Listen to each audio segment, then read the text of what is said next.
Sir, मैं उस खुदा को मानता हूं जिसने आसमान और जमीन को बनाया। Sir please. खुदा यीशु मसीह को जो कुंवारी मरियम से पैदा हुए, सलीब पर मुए, दफन हुए, तीसरे दिन मुर्दों में से जी उठे और आसमान पर चले गए, मेरा ईमान है कि वो हमको लेने के लिए आएंगे। मेरा सवाल है आज का सर कि बाइबल मुकद्दस में सिर्फ एक शादी की परमिशन है और होली कुरान में 4 शादियों की परमिशन है, और मुस्लिम्स कहते हैं कि हमारा फेथ उस वक्त तक कंप्लीट नहीं होता जब तक हम बाइबल पर ईमान ना रखें। ये उसी बाइबल की बात कर रहा हूं जो असल वाली है, और बाइबल दूसरी शादी को ज़िना करार देती है।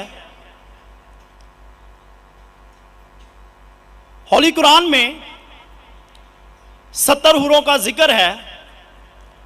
मेरा पहला सवाल यह है कि उन 70 हूरों का आसमान पर क्या पर्पस है जो हमारे भाइयों को मिलेंगी, और सेकंड सवाल यह है कि क्या आप फिर भी ईमान रखते हैं? एक सवाल, आप शायद उर्दू जानते नहीं, एक सवाल क्या? एक सवाल सर एक ही सवाल है, सारा एक ही सवाल है सर, शॉर्ट हो गया लेकिन एक ही सवाल है। एक सवाल में 2-3 सवाल पूछ चुके हैं,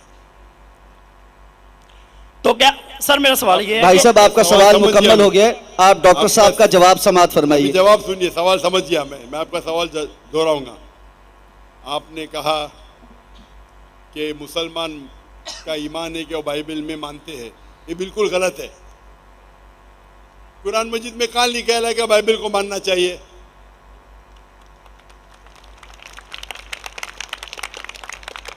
अपने आप उनके सवाल में इतने गलतियां थे, मैं सवाल दोहराऊंगा। मुसलमान का ईमान है कि वो बाइबल में मानना चाहिए, ये लफ्ज बाइबल कुरान मजीद में है ही नहीं, नंबर 1।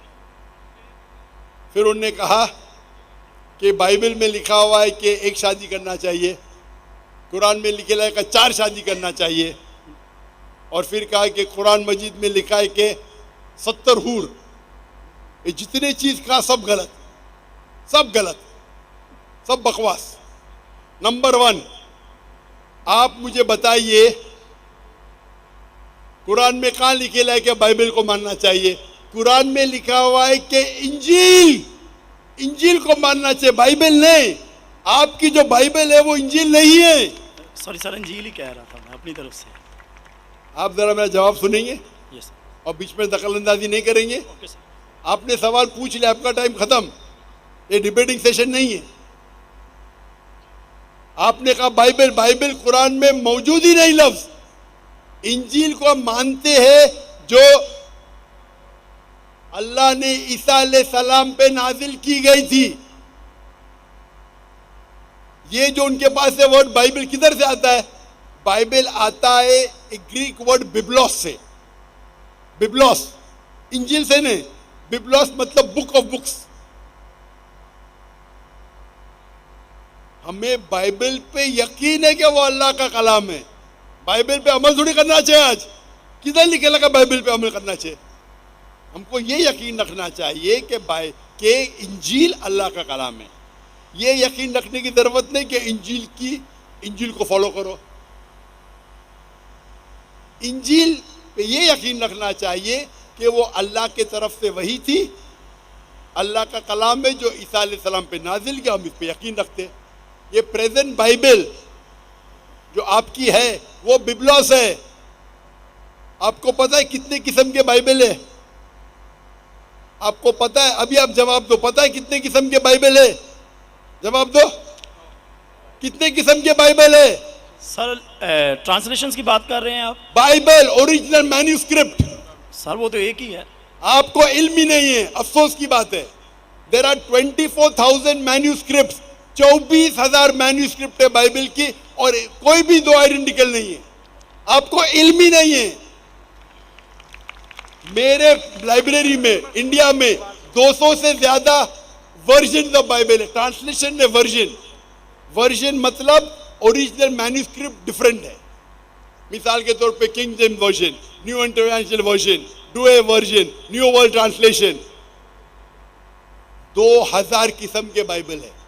मेरे लाइब्रेरी में 200 से ज्यादा है। आपको इल्म ही नहीं है और आप सवाल पूछने आते जैसे आप पादरी है। अफसोस की बात है, आपका इल्म ही नहीं है। जितने सवाल आपने किए तीनों सब में खता थी। नंबर 1, बाइबल लफ्ज कुरान में नहीं है। नंबर 2, काबिने लिखा बाइबल पे अमल करो। ये ईमान रखो कि इंजील अल्लाह का कलाम है। हम मुसलमान मानते हैं कि इंजील अल्लाह का कलाम है, लेकिन जो बाइबल आज है वो इंजील नहीं है, वो मिलावट है। अल्लाह का कलाम होगा कुछ चीज जो कुरान से मिलती है, हमें कोई इतराज नहीं। पैगंबर का कलाम है, हिस्टोरियन से पोर्नोग्राफी है। पोर्नोग्राफी, जैसे मैंने पहले भाई को कहा, अगर आप मुझे 1 अरब रुपया भी देंगे तो मैं एज़ेकिएल चैप्टर 24 पढ़ ही नहीं सकता हूँ, क्योंकि वो पोर्नोग्राफी है। तो पहला आपका जो सवाल था, सवाल के पहले आपने कहा कि बाइबल, कुरान में लिखा है कि बाइबल को मानो, बिल्कुल गलत है। उसका जवाब दे दिया। दूसरा सवाल, दूसरा आपने कहा कि बाइबल में लिखा है कि एक शादी करना चाहिए। मेरा चैलेंज है, आप बताओ किधर लिखेला है बाइबल में एक शादी करना चाहिए? रेफरेंस दो। आप झूठ बोल रहे, आप रेफरेंस दो, किधर लिखा है बाइबल में कि एक शादी करना चाहिए? उसका माइक्रोफोन खोलो, रेफरेंस दो। कौन से बाइबल के रेफरेंस में लिखा एक शादी करना चाहिए? भाई साहब, मैं रेफरेंस पूछ रहा हूं, आपके पास रेफरेंस बाइबल में किधर भी नहीं लिखा है कि एक शादी करना चाहिए? भाई साहब जवाब दो, अभी माइक्रोफोन ऑन है। बाइबल में किधर लिखा है कि एक शादी का? पढ़ो पढ़ो पढ़ो, तहकीक करो। 10 बार भी पढ़ेंगे तो किधर नहीं मिलेंगे आपको। जी सर, मैं रेफरेंस पढ़ना चाहता हूं सर। हाँ, रेफरेंस दो पहला। कौन सा रेफरेंस? मैथ्यू। सुनो सुनो सुनो सुनो, आपने कहा था कि बाइबल में लिखा है एक सर। ही शादी करना चाहिए, ये चाहिए मुझे। सर। तो दूसरा कुछ भलता बोल के फिर बोलेंगे उसके मानी ये है, तो लोग को बेवकूफ मत बनाओ। पढ़ो मैथ्यू। सर मैथ्यू चैप्टर 5 और वर्स है 31। ये भी लिखा था, लिखा है। छोड़, मैं खोलता हूँ जरा इधर। नेट चल रहा है क्या? बाइबल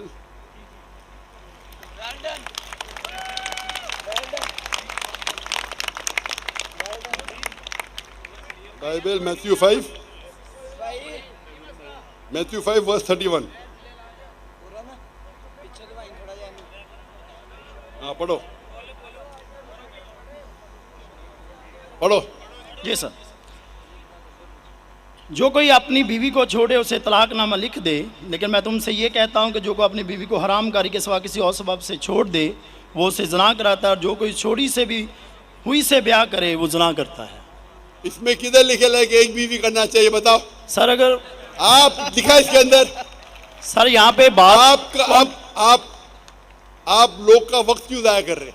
सर कॉन्टेक्स्ट ये बता रहा है कि दूसरी शादी करेगा तो वो जना करेगा। अगर अपनी बीवी को डिवोर्स देगा, अने डिवोर्स देना ईसाईयत में हराम है। सिर्फ उस वक्त डिवोर्स दे सकता है जब वो किसी दूसरे के साथ जिना करती है। इसका मतलब नहीं कि एक शादी करना चाहिए। आप क्यों गलत बयान कर रहे? आप जब नहीं जानते उर्दू, अंग्रेजी नहीं जानते, क्यों टाइम वेस्ट कर रहे?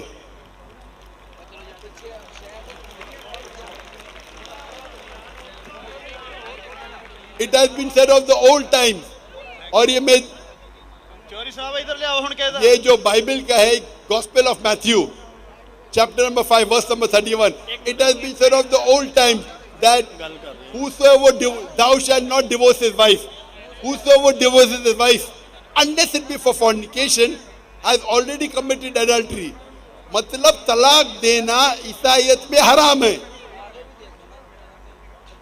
अगर आप डिवोर्स देंगे अपने बीवी को और दूसरी से शादी करेंगे तो जिना है। सिर्फ अगर उसने जिना की तो ये डिवोर्स के बारे में किधर लिखेला कि एक शादी करना चाहिए? पूरी बाइबल पढ़ो, किधर भी नहीं लिखेला कि एक शादी करना चाहिए। अगर आप कितने भी मजहबी किताब पढ़ो, हिंदुइज्म की, क्रिश्चियनिटी की, जुडाइज्म की, कोई भी मजहबी किताब में नहीं लिखेला एक शादी करना चाहिए। सिर्फ लिखा है कुरान में। कुरान में अल्लाह ताला फरमाते सूरह निसा में, सूरह नंबर 4 आयत नंबर 3 में, आप अपनी पसंद की बीवियां करो, 2, 3 या 4, लेकिन अगर आप आपस में अदल नहीं कर सको तो सिर्फ एक। ये सिर्फ एक सिर्फ कुरान में है, कुरान मजीद के अलावा कोई भी मजहबी किताब में नहीं है। आप बोलते कुरान मजीद में लिखा 4 बीवी करना चाहिए, आप वो कुरान मजीद की आधी आयत कोट कर रहे। पूरी आयत में लिखा है आप अपनी मनपसंद बीवियों से शादी कर सकते, चाहे 2 हो, 3 हो या 4 हो, लेकिन अगर आपस में अदल नहीं कर सकते तो सिर्फ एक, सिर्फ एक। मतलब इस्लाम में एक से ज्यादा बीवी करने की इजाजत है, 2, 3 मैक्सिमम 4, लेकिन अगर एक से ज्यादा बीवी रखते हैं तो आपको आपस में अदल करना चाहिए। इसके ऊपर तो मैं तफसील से बात किया हूं, अभी वक्त नहीं है। तो ये भी आपकी गलतफहमी है। नंबर 1, बाइबल और इंजील सेम नहीं है। कुरान में कहीं नहीं लिखा लगा बाइबल पे ईमान लाओ, इंजील पे ईमान लाओ, क्या वो अल्लाह की वही है, ईसा अलैहिस्सलाम पे नाजिल की। पॉइंट नंबर 2, कुरान बाइबल में कहीं लिखा ही नहीं कि एक बीवी करो, ये गलत बोल रहे आप। और कुरान में लिखा हुआ है कि आप शादी कर सकते 2, 3 या 4, अगर अदल नहीं कर सकते तो सिर्फ एक औरत से। तो तीनों आपके गलत। चौथा सवाल, कुरान में लिखेला है कि 70 हूर, कहाँ लिखेला है? हवाला दो, हवाला दो कुरान का। सर कुरान में दोनों, लेकिन हमारे मुस्लिम भाई जो हमारे साथ रहते अरे हैं, तो चलते मुस्लिम भाई फिरते, को वो क्यों बात देखते? इस्लाम समझने के लिए, इस्लाम समझने के लिए कुरान का मुताला करो, मुस्लिम भाई को मत देखो। मैं अगर ईसाई का मुताला करने के लिए आपको देखे लगूंगा तो प्रॉब्लम हो जाएगा। इसीलिए तो मैं जानता हूँ ईसाई मजहब क्या है। मैं आपको देख के थोड़ी ईसाई मजहब समझ रहा हूँ। मैंने तकरीर में कह चुका हूँ, मजहब समझने के लिए मजहब की किताबों का मुताला करो। आप किधर भी किसकी भी बात आके बड़े मजमे में सवाल करते 50,000 लोग के बीच में, कम से कम तहकीक तो करो सवाल करने के पहले। चारों चीज आपने गलत की, ये बात सही है, उसका जवाब अब मैं दे चुका हूँ। ये हदीस में लिखा है वो अलग चीज है, कुरान में नहीं लिखा है, उसका जवाब मैं दे चुका हूँ।